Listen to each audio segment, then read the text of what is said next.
replacing two very good players for you, Julia Bates and Taylor Goodness. What's that going to be like for you? You know, coaches go through these kind of things every year, and every year the coaches, as a, you know, our general thoughts are that they're impossible to replace. But really, everybody's replaceable. I'm replaceable. They're going to replace me sometime soon. So there are a ton of people on our team who I think can take those two jobs, okay? I don't know that there's Taylor Goodness out there, and I don't know that there's Julia Bates out there, but I don't want them. They did their time, and they contributed, so I want somebody else. I have setters who I think can step in, and I have hitters that I think are going to compete for Taylor's spot. So while I do miss them, you know, having a setter for 5 years on campus is very comforting for a coach. The people who are competing for those positions are going to do just fine. So as much as I say I miss them more as people than I do as the volleyball players, because we'll replace them on the court. Is every season a new season for you, as in going into that first day of practice, you have no idea who your starters are going to be? You know, coaches will tell you that because it's the right thing to say.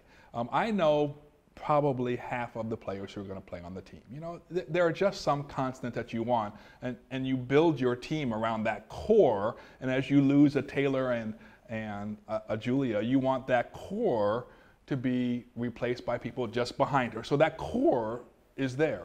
But beyond those 3 people, 4 people that we have to start with, it's a tremendous amount of flexibility this year, which, you know, in terms of the level of competition in preseason, I think it should be a terrific preseason, and you know, the opportunities that players will have to see which one actually takes advantage of that opportunity and runs with it and gets yourself on the court.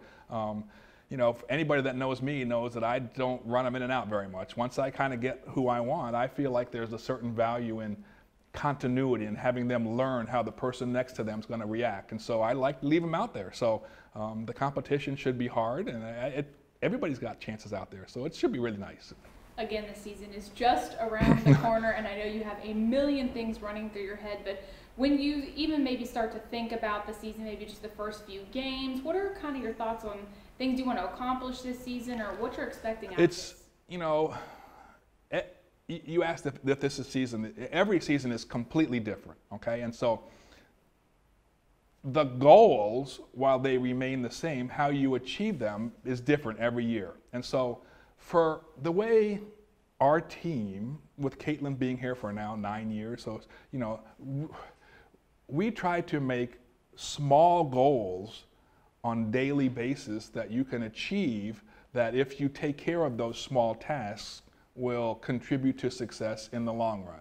And so those kind of things and how we approach the game in terms of handling the little things that we can take care of when the ball is on our side, those are the things that we'll focus on. And I think the strength of our team will be our ball control. You know, I think that we'll have the ball in the setter's hands a lot, and I think that will allow us to get some offense, and I think that we'll do just fine.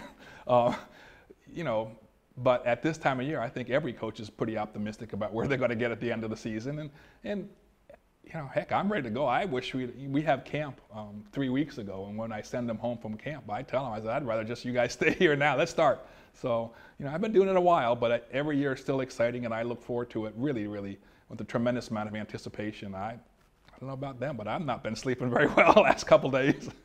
And the MIAA, it's going to challenge you every single year. So what's it like to play that tough schedule, and what do your girls need to do to stay at the top? The MIAA, in addition to the fact that there's a core of solid teams, you know, this year there's going to be that factor of there's 3 teams with new coaches, and so those teams have terrific volleyball players, and having been a new coach relatively recently, the players and how they respond to them really, really will be terrific, and those teams will be, they'll be very, very competitive, which, you know, people are going to say, oh, Southwest Baptist. Well, guess what? When they have a new coach, the new coach is a terrific young lady. She's going to do a terrific job, and those kids will play really hard for her. And so the conference, the consistency of the effort that's required day to day when you play in the conference doesn't change. And that kind of goes back to those little small things that we could take care of. You know, that consistency of effort for us, if we take care of that in the practice situation every single day, then that consistency kind of bleeds over into the contest when we play them. So that for us, like, we don't look at playing Washburn any different than we look at playing Southwest Baptist, for example. They're all quality teams, and if we aren't consistent in our approach and how we take care of the ball when it's on our side, you're going to lose to these teams. And this year, the conference schedule is we play all 11 other teams home and away. So in terms of creating a schedule, the conference schedule starts early and goes forever. We have no weekends off. We play every Friday and every Saturday all year long, which will be a physically demanding portion of the schedule, in addition to the mental problems when you get on the court to face these teams. The nice thing about that is we have 11 home games in the conference, so that's kind of fun. I mean, I don't know the last time we had 11 home games, without having some kind of a postseason tournament or anything like that. There is no postseason tournament, so the players know, well, if they don't know, they will shortly learn that the very first contest in the conference has tremendous importance in the giant scope of things. Besides the conference being very tough, our region is unbelievably difficult, and so the importance of the conference in the region is unbelievably dramatic. And so those kind of things, if you let yourself be overwhelmed by that, then perhaps you're in the wrong business, because you have to anticipate that, you have to look forward to that, and that challenge is, I don't know, that's what drives coaches, I think, and players that gravitate to your team, I think, like that challenge. So for us, we only had 2 free weekends, and we're going to go to Tampa the first weekend and play the team that lost in the national championship last year, and other good teams, and then in our region. And then in the second weekend, we're going to Colorado. I thought there would be a chance to play some of the Northern Sun teams, because there are some there, but just the way the schedule worked out this year, we're not playing them. But we get BYU Hawaii this year in Northern Colorado, in Denver. So BYU Hawaii finished 3rd in the country last year. So I feel like it's very important at the early part of the season to expose our players to very difficult competition before they get into the conference, so that they're not overwhelmed when they get into the conference.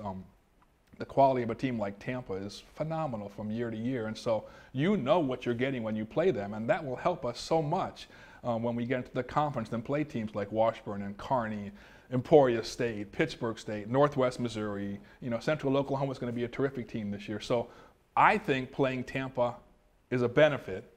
It'll be a challenge, but again, you have to want challenges as a coach. And at this time of year, everybody wants the challenges. You can ask me this question 3 months from now, and who knows how I'll answer it.